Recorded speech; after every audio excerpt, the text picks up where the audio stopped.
Well, Joe, now that we've discussed a survey of issues that prospective owners and operators of property and current owners and operators of property should take into account and consider, why don't we spend a little bit of time talking about tips, tricks, and some of the traps for the unwary that we've seen over the course of our time practicing environmental law and real estate law, that we think it's worthy of drawing our audience's attention to. Sure. Why don't we start with talking about Phase 1 environmental site assessments, Phase 2 environmental site assessments, what they are, what they aren't, and what we've seen in our practice as issues to take into account or consider when you're reviewing those and planning for those. Sure. I guess I'll start with one of the things that I've noticed about Phase 1 environmental assessments is, frankly, and I hate to put it this way, but very often they're of particularly low quality. And nobody wants to say that nobody's doing good work, but unfortunately, the way that these assessments have evolved, they have become just another rote item to accomplish as part of a property acquisition. We all know, as you know, commercial property acquisitions are very complicated. They have a lot of moving pieces. The financing generally gets the most attention because you may have very complex layered financing for a piece of property. And the Phase 1 is a fairly low dollar item, considering, and it's sort of pushed down to the side as a checklist item. On top of that, you've had a flood into the market of a number of consulting companies that see if Phase 1 is a fairly easy thing to do. It's a rote process. They have their checklists, they have their forms.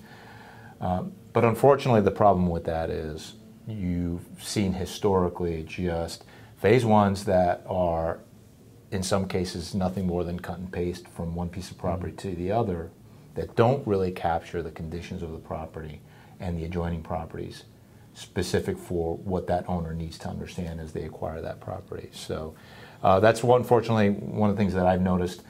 I think with the new standard, it's gotten a little better in large part because what had evolved was a lack of consistency in application of the terms and definitions within the standard. And so just even something as simple as understanding how far afield you should go, what is an adjoining property owner. I'd like to think that the new standard brought in some elevated levels of consistency in practice across the community, the real property community, in preparation of the Phase 1s. Yeah, I second that. I think as putting my real estate attorney hat on, I see some of my colleagues that receive the Phase 1 environmental site assessment report. They're usually huge documents, and they're received via share file or something like that, so a link like that. And they scroll through to the executive summary, review that very briefly, determine whether there are any recognized environmental conditions, historic recognized environmental conditions, or controlled conditions, and then once upon a time we say stick it in a desk drawer. I guess now it's file it on a document management system, or profile it on a document management system, and forget about it. And, check off that box on the checklist.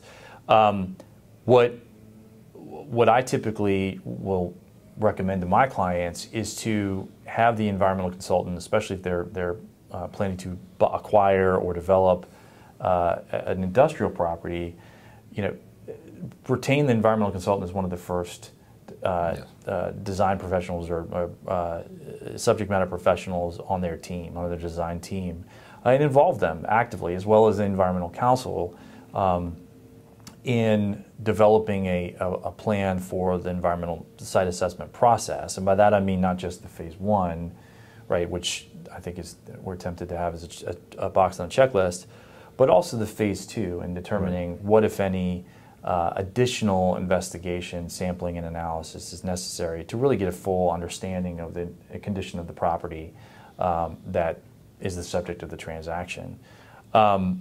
So to that point, I think there has been confusion in the past, at least with some of my clients, about why, hey, this Phase 1 environmental site assessment is $5,000 in cost.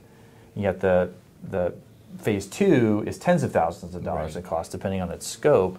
And really, that's because it's a whole lot more work involved, and it provides a whole lot more information about the property, at least at a particular moment in time, right?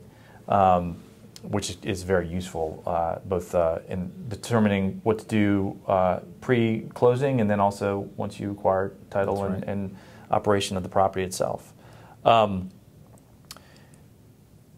What about some things that aren't covered in a phase 1 environmental site assessment in terms of what's beyond the scope of that is something that attorneys should consider adding to the scope or evaluating in the course of doing their diligence?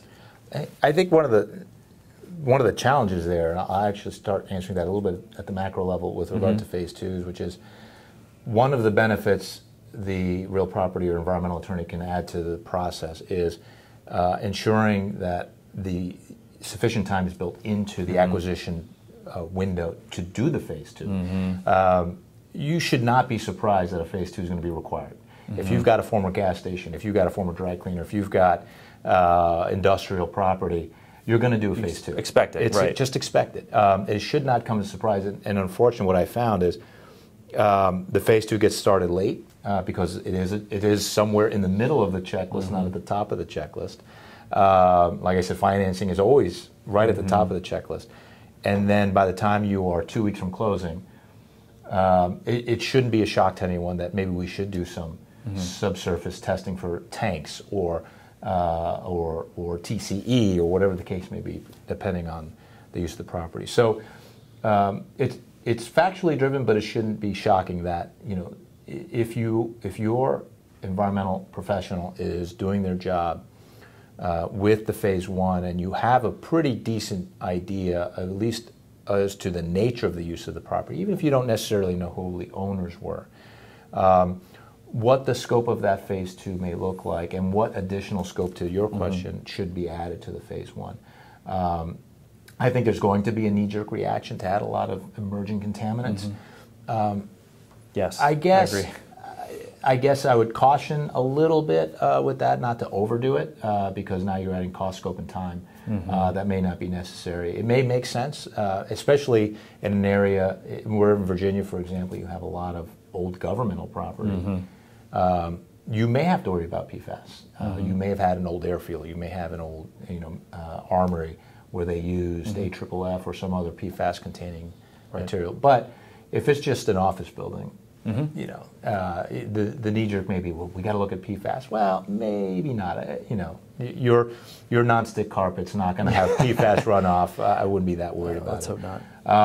But then also understanding what's going on around you. So are you near a medical chemical facility, for example, that's making ETO or some other chemical that is not regulated now, but you see it coming.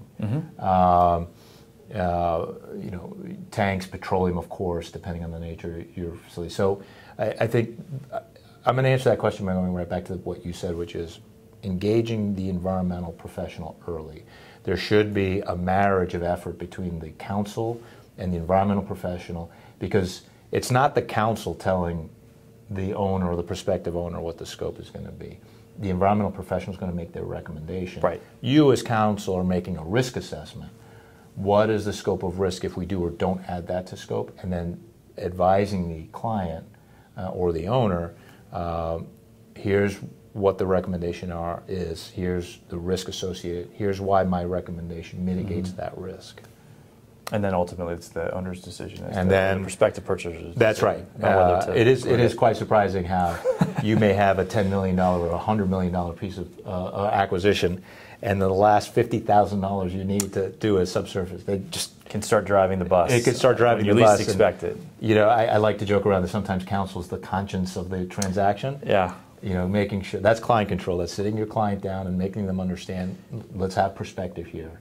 Yeah, I think that client control, and I'm sure you've, especially now that you're in house, but as outside counsel, I've had my share of those conversations where you sit down, circle the wagons with the environmental consultant and have a very broad, and then ultimately, scale down into the details of what are we looking at, what is the real scope of risk that we need to be assessing here, in investigating, and you know, in setting reasonable expectations for the client, certainly as to the scope of potential risk that's out there that we're looking for, but also the cost of doing that investigation and assessment process.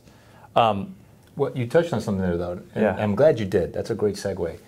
If you're outside counsel representing an organization that has inside counsel, odds are the inside counsel may have some real property experience. Yeah. Almost certainly has no environmental experience. And that's not a knock. It's just their job is to be there as a business counsel, Right. to be transactional, generally speaking. And so having a close working relationship with the in-house counsel is critically important to communicate that message to the owner, because often the owner's you may not be talking to the owner directly, as you know. So I think just ensuring that you're educating the outside counsel as to why it is you're making that recommendation, because as you point out, they're hearing it from the owner, and the owner's worried about cost.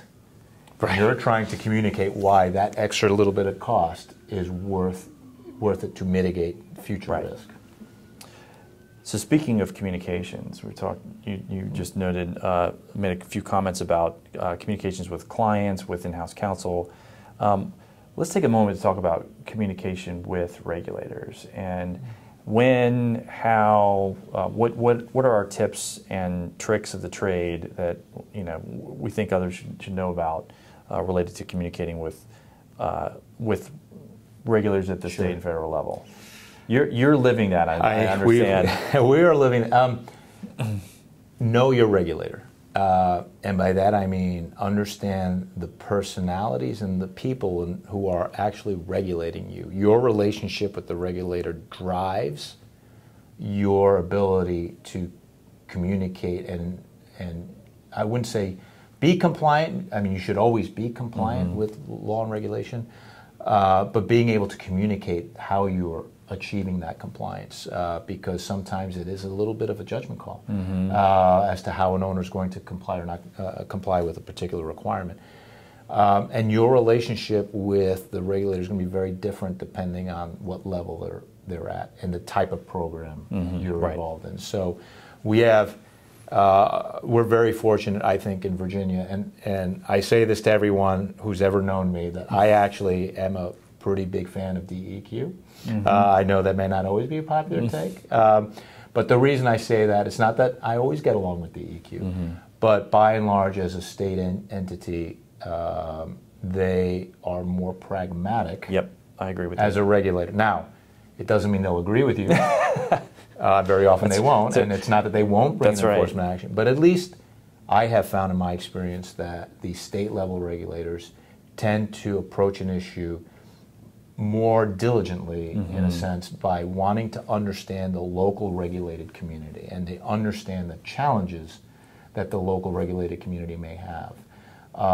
I find that relationship's more difficult with EPA or other federal agencies. It's not that there's malintent, it's just they don't have that same degree of local connection. Right. And so their involvement with you as a regulated entity is more episodic. Yeah. Whereas DEQ, you likely know, your staff likely knows the permit writer individually. It's a smaller environmental professionals community in the Commonwealth. You likely know who your inspector is by name, by first name, and they've been at your facility for years. So unfortunately, they know where all the bodies are buried, but they also appreciate the challenges you face, right? Right. Whereas you may get hit with a federal inspection and they really don't have that background. So that is the challenge. So if the tip, I guess, is if the first communication you have with the regulator is the day they're bringing in enforcement action, you have failed as a property owner. That's right.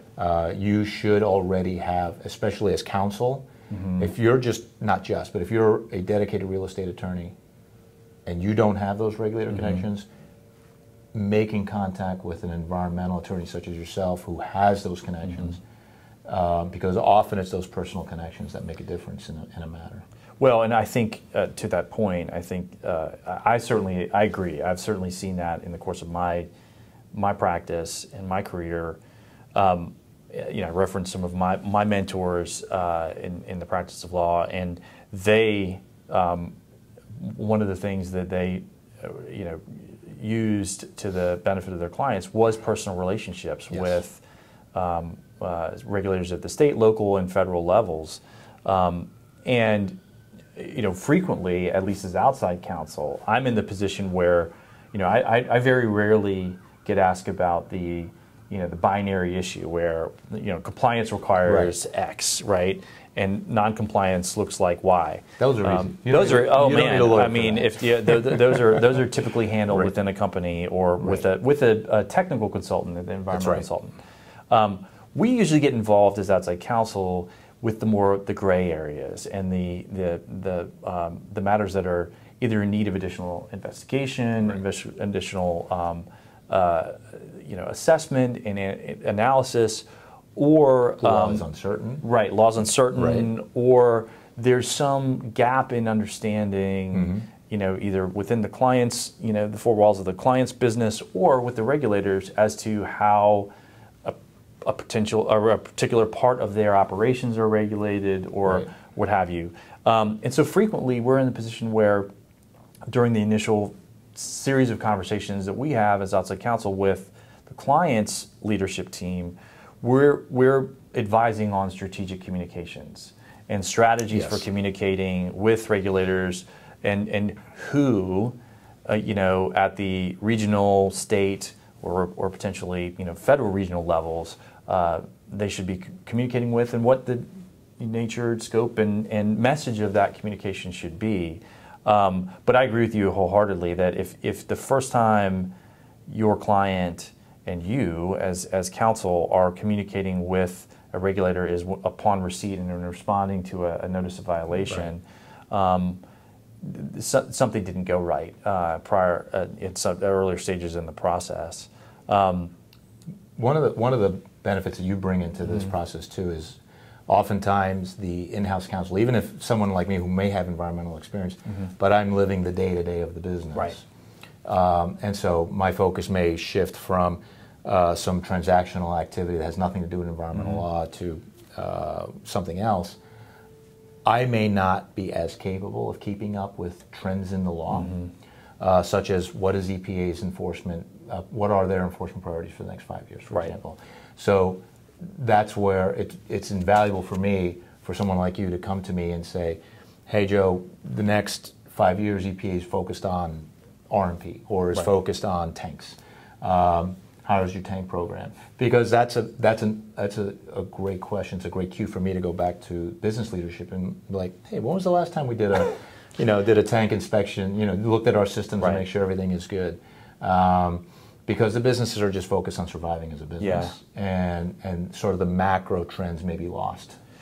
Another thing to that point that I've seen is with transitions in management and transitions in regulators. I mean, those personal relationships that you work so hard to establish can be lost or what have you, and maintenance of those lines of communication, both with the outside with the regulatory entity, but also within the company about this is how we do things. This is the record of the conversation and dialogue with the regulators about why we do things this way, and their agreement that this is was a compliant process or operations protocols and processes. I certainly have seen cases where agreements that were made between regulators and the client 20, 30 years ago that weren't well documented really were never made at all for purposes of inspections and enforcement proceedings in present day. So something to bear in mind as you are involved with a client and having those periodic conversations. Okay, let's circle back to operations and make sure that as regulations have changed, we're still operating in a compliant manner, and that we don't need to, either scrutinize the way we're doing things, change the way we're doing things, or document differently how we're operating and complying with regulations. One of the biggest challenges for businesses, and practically almost any organization, is knowledge management. Absolutely. It is often, unfortunately, based on personality, and I don't mean difficult versus not. It's an individual's in the filing system, and then you see, you know, an aging out of a workforce in a particular organization. And to your point exactly, they've moved on, and no one knows or remembers that they're. I've been involved in many a case where my clients weren't even aware that they were subject to a consent order that had been signed 10 years prior that had not yet been closed out. I've seen that too. And unfortunately, you're seeing that turnover on the regulator side as well. Yeah, a lot of the experienced regulators they're aging out, they're retiring. You're seeing new generation come in, and a lot of that corporate knowledge on both sides has been lost, or is in danger of being lost. So now is a great time as an organization to capture that, and we have such powerful knowledge management and collaboration tools today. Right. So, and it doesn't have to be something magical. I mean, you have Amazon Cloud Services, you have Teams even. Start building that repository of knowledge now. That way when I come calling you with some enforcement action in 5 years, you're like, well, you know, give me the history of this issue. And I actually have it. Yeah, in your hands, right. That's great. That's I couldn't agree more. One thing we touched on, I think both of us did briefly, was a great tool that we have available in Virginia for taking a property that's contaminated, that has in its current condition significant limitations on its use and its operation, and turning it into something that can be used in a different way, and and really maximizing its potential future use. And that's the Virginia Voluntary Remediation Program. I think we have an opportunity to discuss that in a little more detail. We just sort of hit the high notes on it in our presentations, our separate presentations. But there's another mechanism that's available, and that's DEQ comfort letters. Yes. Let's talk for a minute about what those are, what they're not, and how they can be used. So I'm again, big fan of these programs. So Virginia has a very, what I like to think is a robust brownfields program in the sense of encouraging reuse, property reuse. VRP is under that family, or that family of brownfields, encouraging brownfield redevelopment. Comfort letters is another tool. Virginia has a particularly robust program, probably one of the more robust in the country, in my view, certainly more robust than what you see at the federal level, of providing written assurances to prospective landowners, or what could be innocent or contiguous landowners, that they, depending on the nature of the contamination and what activities they will engage in with regard to that property, they have an ability, at least at the outset, even before acquiring the property, of mitigating or capping or defining the scope of their liability with DEQ. It is an underutilized tool and an overutilized tool. And by that I mean it is overutilized in the sense that DEQ gets inundated with BFPP applications, and is underutilized because those applications tend to be pretty poorly prepared.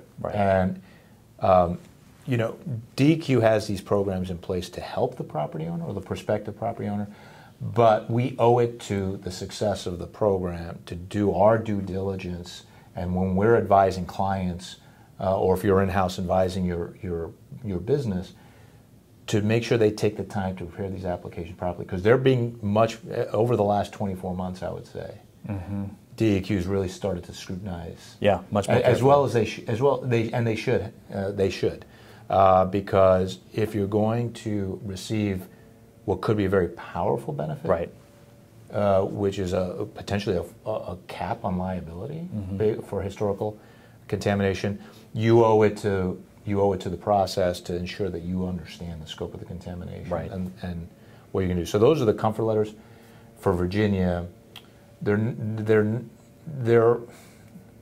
available at the federal level.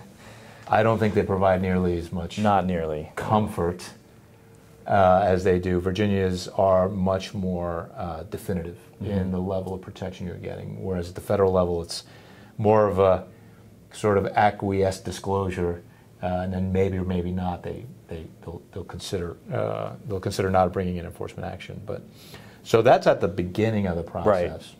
I do want to talk to the VRP program. Yeah, let's talk about the steps in the process and how it actually fundamentally works. So you've got a property, you've done your assessment of the site, you've determined, okay, there is some contamination there in certain environmental media. We want to use it beneficially going forward. What do we do about it? We enroll it in this voluntary remediation program. What do we have to do to get it enrolled, and what are the steps in the process as it is actually runs through the program?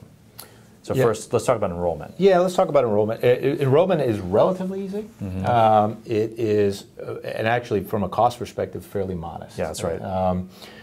At least last time I checked the regulations, I believe the cost for initial application was $7,500. Right. And it really is just that. So, as you said, you have a piece of property, you have a parcel, you have historical contamination. You're making a business decision that it is worth it to spend the money to remediate that, which may come at a significant cost. I mean, VRP is not free. VRP comes by no with means, a bill, but the long-term benefits in being able to recoup those costs, either an increased property value or increased property utilization, could more than offset the cost. So you begin with submitting the application to Virginia DEQ with your $7,500 check made out to DEQ in Richmond to sign your parcel up to the VRP program. And what that will do is that will initiate a process in which DEQ will then seek for you as the owner of the property to begin an assessment of what is the scope and extent of contamination. Because that's going to define the next two stages in the VRP process, which is the actual remedial plan, development of the remedial plan, and then execution of that plan to eventual closeout. So I'm assuming you've worked with a number of countless clients on plan development and execution. So I'll pass the baton to you on that. So, and again, I can't underscore enough what a valuable tool the VRP is. So, and let's talk for a minute about the alternative. The alternative is if you have a piece of property where there's an affirmative requirement under either waste law or regulation or water law or regulation to remediate it, right? The process for doing so is very much it's somewhat inflexible, right? And it's driven by taking certain required steps and meeting certain targets and getting the property to a level of contamination that is understood to be set by regulation. Whereas with the voluntary remediation program, because it's a voluntary process and the owner or operator of the property is saying, we're choosing to engage in this remediation on our own volition because it's not required, which is part of the initial enrollment review by DEQs to confirm, no, in fact, this is truly voluntary. The next step, of course, is to define, okay, knowing what we know about the environmental conditions that exist on the property, we got to do our characterization of determining, how pervasive are they? How far do they stretch? How deep are they? What media are contaminated? What are the constituents that are contaminating them? Are they industrial solvents? Are these emerging contaminants of PFAS, for example? Are they heavy metals? And all that's going to be driven not just by what's been determined through the Phase 1 and Phase 2 environmental site assessment process, but also by what's the proposed future use of the property, right? Now, if you're taking a property that's been used as an industrial facility and say you want to do a mixed use or a residential use in part going forward, well, obviously you're going to have to very carefully scrutinize that property because you have people living there, sleeping there, dwelling on the property for more hours a day than just an average work day, for example. And then based on that really careful and robust assessment of how the property is going to be used, you determine where are we looking, how far are we looking, how deep are we looking, and what are we looking for based on its prior use and its prospective future use. And that will drive the nature and scope of that site assessment study. Once that's completed, the next step is assessing the risk. Because this is a risk-based program, right, knowing what we know about the property based on the results of that that assessment project, what risks does that pose to future owners, operators, users, tenants, invitees on the property? And that's a very technical process of using tools available. The DEQ is established for assessing risk, but also it involves some flexibility based on what's the proposed future use, and then also what is the nature and scope of the tools that we're going to employ as part of this corrective action process to remediate the conditions and protect future users from those conditions that are discovered during the site assessment process.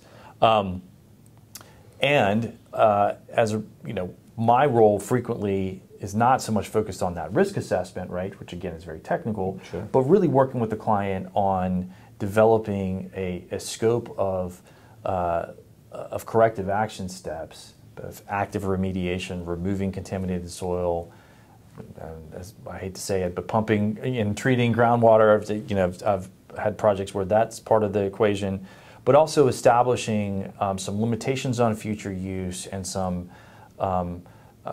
controls on the development of the property in the future, that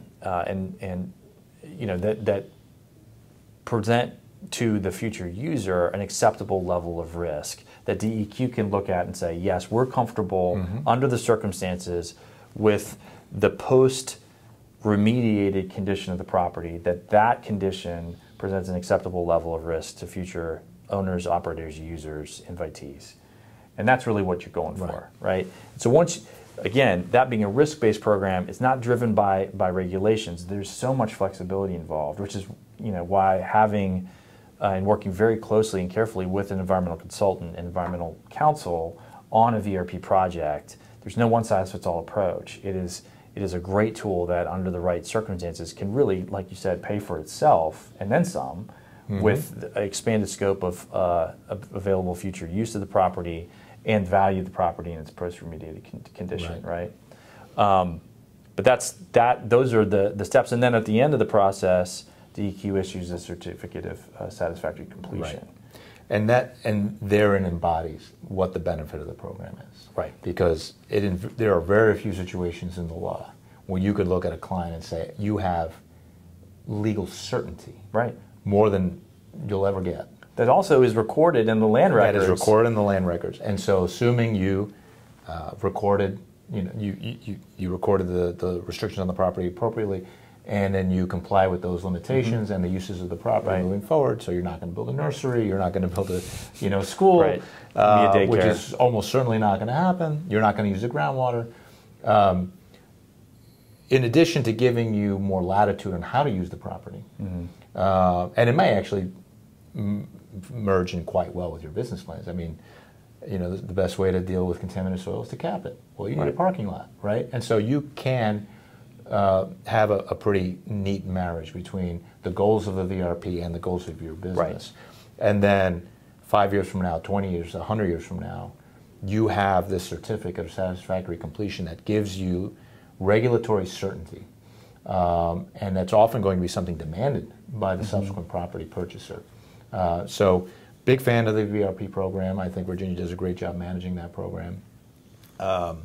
It's often difficult to communicate the benefits to the owner when as you pointed out, it has to be voluntary, right? So if you've got migrating contaminants all over the place, that might be more difficult. That's a problem. That's a problem. Off property, right? That's right. That's a problem. But trying to communicate. Look, I know you're going to spend $100,000 or $200,000 or whatever it's going to be to remediate this property. Let me explain to you why that's money well invested. Because one, you have a say in the degree and scope of that remediation. It's a negotiated process. It is risk-based, so it's not just arbitrary. Right. But DEQ is going to approach a VRP application in a much different way than an enforcement action at some future date. And it gives you certainty moving forward on being able to use your property to maximize its value to your business, and also if you eventually sell the property to a different entity. So, it's in my view, the DEQ staff that works in the Brownfields department and with the voluntary remediation program are really great collaborators. Mm-hmm. Absolutely. They're ready, willing, and able to have. And frankly, it usually starts with an initial call saying, "Hey, here's what I got. Here's the basics. What do you think? What do you think? Give me your feedback." Yeah, they're great with feedback. Yeah. I've made that call many times. Yes, and it is a great first step, and it is a necessary first step. But the bottom line is, it can be a very nuanced process with both art and science. For sure. So the earlier you can involve a really good, competent environmental consultant, and the earlier you can involve a really good, competent experienced environmental attorney who has some of those established relationships, can create the dialogue you need and get the project moving in a direction that is positive and towards that certificate of satisfactory completion, the better. Right. We really can't underscore that enough. And so if you don't know some good, experienced environmental attorneys, reach out, and we'd be happy to connect you with some folks that we know, or have a dialogue with you about how to handle some of these sticky situations when it comes to environmental conditions in real property.